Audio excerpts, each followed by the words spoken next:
बिस्मिल्लाहिर्रहमानिर्रहीम। शुरू अल्लाह के नाम से जो बड़ा मेहरबान और निहायत रहम करने वाला है। प्यारे दोस्तों, अस्सलामु अलैकुम। हजरत इलियास अलैहिस्सलाम के दौर में एक शहजादी जिसका नाम इज़ाबील था, लोग उसके हुस्न के दीवाने थे। हर बंदे की ख्वाहिश थी कि वो उसको जरूर देखे। शहजादी इज़ाबील कौन थी और किस बादशाह की बेटी थी और उसने ऐसा क्या किया जिसकी वजह से आखिर में कुत्तों ने उसका जिस्म नोचा, ये सब आज की वीडियो में आपको बताएंगे। लिहाजा आपसे मुद्बाना गुजारिश है कि वीडियो को एंड तक लाजमी देखें। प्यारे दोस्तों, ये इन दिनों की बात है जब हजरत सुलेमान अलैहिस्सलाम का इंतकाल हुआ। इंतकाल के बाद उनके बेटे अहबाम के दौर में सुल्तनत दो हिस्सों में बट गई। जनूबी फ़लस्तीन में यहूदिया नाम की एक सुल्तनत कायम हुई, जबकि शुमाली फ़लस्तीन में इसराइल के नाम से एक रियासत का क़याम हुआ।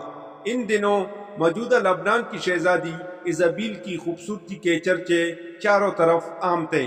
चुनाचे इसराइल का बादशाह जिसका नाम अखीब था, उससे शादी करके इसराइल ले आया। इन दिनों लबनान और शाम में बाल की पूजा की जाती थी।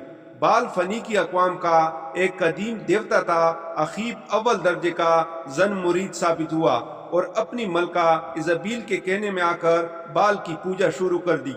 अखीब ने इसराइल के सदर मकाम सामरिया में बाल का बहुत बड़ा और आलिशान मंदिर तामीर किया। उसको देखकर उसकी रियाया बाल देवता की पूजा करने लगी।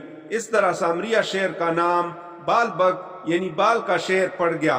पूरे मुल्क में बाल की इबादत गाहें तामीर हो गईं और उसके नाम पर कुर्बानियां दी जाने लगी। और यूं यहूदी हजरत मूसा अलैहिस्सलाम के बताए हुए दीन से मुनहरफ हो गए।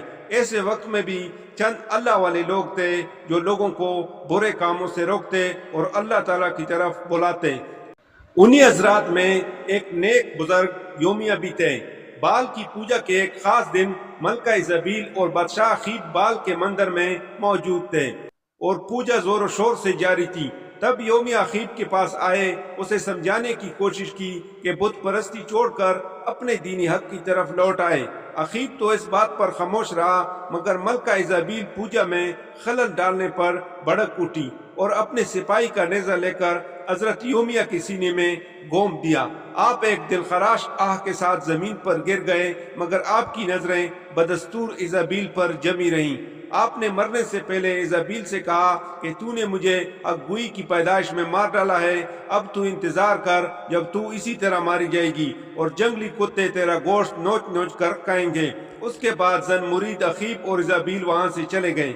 इस वाक़े के बाद अहले ईमान के हौसले काफी पस्त हो चुके थे। वो देख चुके थे कि इज़ाबील का उनके बादशाह पर कितना असर है। वो खूबसूरत होने के साथ साथ इंतहाई मगरूर और सफाक थी। सिर्फ एक औरत ने पूरे बनी इसराइल को बुत परस्ती की राह पे डाल दिया था। उसके बाद अल्लाह ताला ने हजरत इलियास अलैहिस्सलाम को बनी इसराइल पर नबी मबूस किया। हजरत इलियास अलैहिस्सलाम जेलाद शहर के रहने वाले थे। बाइबल में आपका तज़किरा इलिया के नाम से मौजूद है। आप सामरिया में अखीब के दरबार में तशरीफ ले गए और उसे समझाने की कोशिश की, लेकिन अखीब और उसकी बीवी ने आपकी एक न सुनी और कहा कि अब अजीम बाल ही हमारा देवता है। ये सुनकर आप वहां से सरजमीन अरब की तरफ तशरीफ ले गए और वहां तबलीग करने लगे। लेकिन आपके जाने के बाद सामरिया में बारिश तो दूर, ओस तक पड़नी बंद हो गई। बाल के नाम पर खूब चढ़ावे और कुर्बानियां दी गई, मगर नतीजा बेसूद। कहद इतना बढ़ गया कि लोग लूट मार पर उतर आए। यहाँ तक कि बादशाह के महल का घेराव कर लिया और उसके कुछ हिस्सों को आग लगा दी गई। अब बादशाह इंतहाई परेशान हुआ और हजरत इलियास अलैहिस्सलाम को ढूंढ कर उनसे बारिश के लिए दुआ की दरख्वास्त की। लेकिन ये बात इज़ाबील और बाल की पुजारियों को नागवार गुजरी और वो हजरत इलियास अलैहिस्सलाम की मुखालफत पर उतर आए। हजरत इलियास अलैहिस्सलाम ने तजवीज़ पेश की कि तुम अपने माबूद बाल के नाम की कुर्बानी दो और मैं अल्लाह के नाम की कुर्बानी दूंगा। जिसकी कुर्बानी कबूल होगी उसी के माबूद से बारिश के लिए दुआ की जाएगी और दूसरे फरीक को सजाए मौत दी जाएगी। इस जमाने में दस्तूर ये था कि कुर्बानी का जानवर ज़बह करके एक मैदान में छोड़ दिया जाता। कबूलियत की निशानी ये थी कि गैब से एक आग नमूदार होकर कुर्बानी के जानवर को जला देती थी। غیبی آگ نے حضرت الیاس علیہ السلام کی قربانی کو جلا کر راکھ کر دیا۔ یہ دیکھ کر بادشاہ کے اوپر لرزہ طاری ہو گیا۔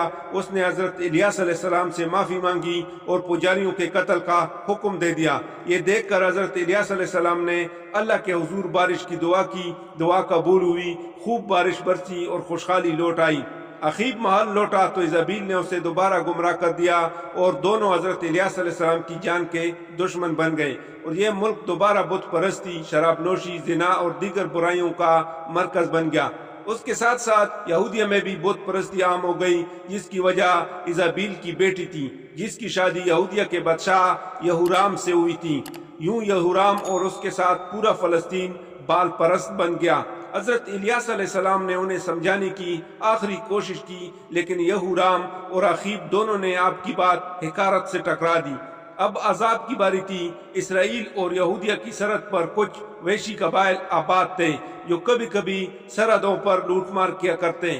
وہ اتنے طاقتور ہو گئے تھے کہ انہوں نے یہودیہ پر چڑھائی کر دی۔ سارے شہر میں لوٹ مار کر کے آگ لگا دی گئی۔ ایزابیل کی بیٹی کو اٹھا کر اپنے ساتھ لے گئے۔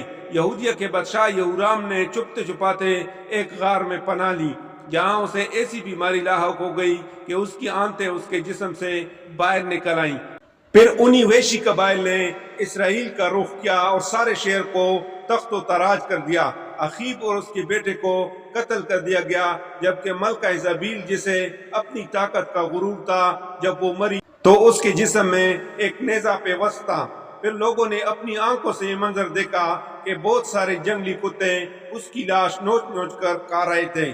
یہ وہی بد دعا تھی جو بزرگ یومیہ نے اپنی شہادت کے وقت ایزابیل کو دی تھی۔ اس کی موت کے وقت نہ تو اس کا دیوتا کام آیا، نہ لشکر اور نہ ہی حسن۔ اللہ تعالی ہم سب پر رحم فرمائے۔ اللہ تعالی ہم سب کا حامی و ناصر ہو۔ جزاک اللہ۔ اللہ حافظ۔